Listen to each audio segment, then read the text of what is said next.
పల్నాడు జిల్లా నర్సరావుపేట మండలం ఉప్పలపాడులో ఉద్రిక్తత చోటు చేసుకుంది. ఎన్నికల ప్రచారంలో ఉప్పలపాడులో పర్యటించిన నర్సరావుపేట టీడీపీ ఎంపీ అభ్యర్థి లావు శ్రీకృష్ణదేవరాయలు, ఎమ్మెల్యే అభ్యర్థి చదలవాడ అరవింద్ బాబు, జనసేన నాయకులు జీలని తమ గ్రామంలో ప్రచారం చేయడానికి వీల్లేదని కొందరు నిరసన తెలిపారు. టీడీపీ నేతలను అడ్డుకుని టీడీపీ ప్రచార రథంపై రాళ్లు, కర్రలు విసిరారు. ఈ దాడులు చేసింది వైసీపీ వర్గీయులేనని ఆరోపిస్తున్నారు కూటమి అభ్యర్థులు. ఈ ఘర్షణలో పలువురికి గాయాలయ్యాయి. పోలీసులు కలుగజేసుకుని చెదరగొట్టారు.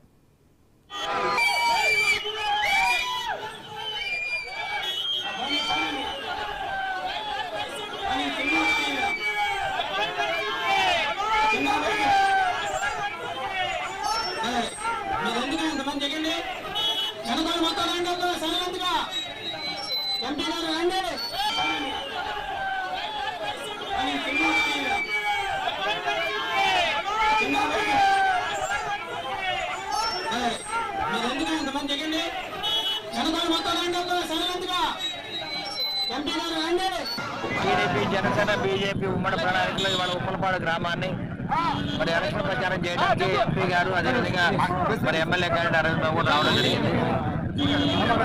మరి ర్యాలీ అంతా కూడా చాలా ప్రశాంతంగా ఉంది. మరి ఎమ్మెల్యే గోపిరెడ్డి శ్రీనివాసరెడ్డి కార్యకర్తలు రెచ్చగొట్టి మమ్మల్ని అడిగించడం జరిగింది. మరి అంతా ప్రశాంతంగా జరిగిపోయింది. ఎందుకంటే ఏ గ్రామాలకు వెళ్ళినా వైసీపీ వాళ్ళు వెళ్ళినా టీడీపీ వాళ్ళు వెళ్ళినా వివాదం ఎందుకు స్టార్ట్ అయింది? వివాదం అంటే రేపు రాబోయే కాలంలో ప్రభుత్వం వైసీపీ ప్రభుత్వం రావట్లేదు, తప్పనిసరిగా వచ్చే ప్రభుత్వం టీడీపీ, జనసేన ఉమ్మడి ప్రభుత్వం కాబట్టి ఏదైనా వాళ్ళ ఊర్లో వాళ్ళు ర్యాలీ ఆపడానికి ప్రయత్నం చేశారు. అది వాళ్ళ చేత కాలేదు.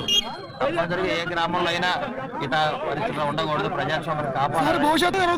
రాబోయే కాలంలో కూడా ఎలక్షన్స్ కూడా ఈ విధంగా ఉంటాయి కాబట్టి మాకు ఉప్పలపాడులో పోలీస్ ఫోర్స్ ఉండాలి, ఎలక్షన్స్ సుజావుగా జరగాలని మేము చెప్తున్నాం.